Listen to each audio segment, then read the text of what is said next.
Winnie the Pooh character got their own movie. Tigger, Piglet, Christopher Robin, even the Heffalump somehow got its own movie. They had to actually make 2 movies called Winnie the Pooh just to remind you who the main character is. Well, nevertheless, we're gonna look at the Tigger movie today. The bouncy charming character that gives us an almost bouncy charming movie. Tigger, as you probably would have guessed, is bouncing all throughout the 100-acre wood, kind of annoying his friends, but kind of delighting his friends. But one day he realizes being the only one can be, well, kind of lonely. So he decides to look for more Tiggers, and after talking to Owl, he says that he has to find his family tree. He takes this quite literally and goes searching through the woods to find an actual family tree. Roo joins him, as well as his other friends, but quickly they figure out there is no tree to be found. Feeling bad, Roo decides to get everybody together to write him a letter from his family. A family of Tiggers that doesn't exist, but still show their support. Tigger gets so excited at this letter and somehow confuses that they're going to come over the following day. This of course puts his friends in a predicament, and they have to figure out whether or not they tell Tigger that the family isn't real, or they have to pretend to be his family. You can guess which one they pick. Okay, so this movie is not particularly strong in story, but none of the Winnie the Pooh movies are supposed to be. They're supposed to be simple in story, but emotionally heavy.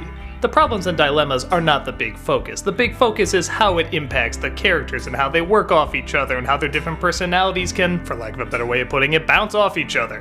And for the most part, we get that.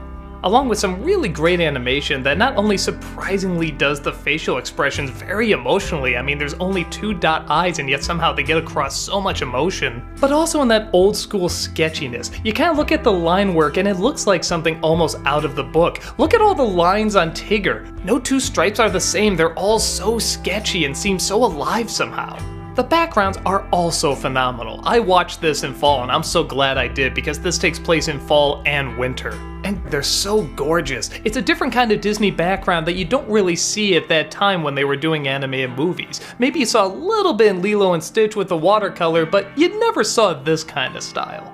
It's very simple, but very beautiful and very atmospheric, which is what I think Winnie the Pooh is. Things start to go downhill, both figuratively and literally, in the 3rd act. I won't go too much into spoilers, but as you would probably guess, this is a liar-revealed story where somebody keeps a secret from somebody to keep them happy, but then the person finds out, they get really angry, can't accept that the people were doing it for a good reason, can only see that they lied, and then they go and try to get into even more trouble or do something really stupid, and the friends have to go and help, and somewhere there's an understanding about how everybody is happy again.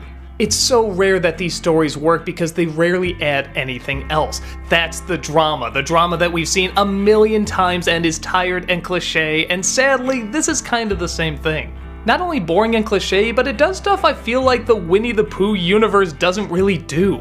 The climax of the movie, yeah, there's a climax, problem number 1, has to deal with them outrunning an avalanche and not falling off a cliff. The original ends with them just walking across a creek. That's more what these stories were about, not how we gonna get off of this rock while we're falling to our deaths. It just feels so phony and forced. Almost as forced as Jerry Springer references and Marilyn Monroe references, and yeah, sometimes they really miss the mark with this. But for at least 2/3 of the movie, they're right on target.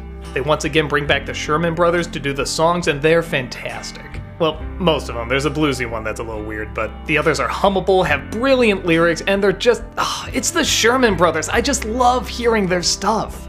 The characters as well are still incredibly charming too. I don't know why they've never botched up these characters. Winnie the Pooh is still Winnie the Pooh, Tigger is still Tigger, Piglet is still Piglet. Maybe because the idea is to keep them so simple, they don't really need to add that much, and that's exactly what they do. They just let them be themselves, and they are just so likable. Which just makes it all the more shameful when you see it works to such a cliche climax.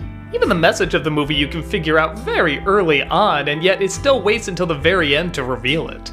But again, I really have to give credit to the things it did right. You never do see the Tigger family, which I think would have been a mistake. They do still keep the majority of it very simple, and they still nail these characters perfectly.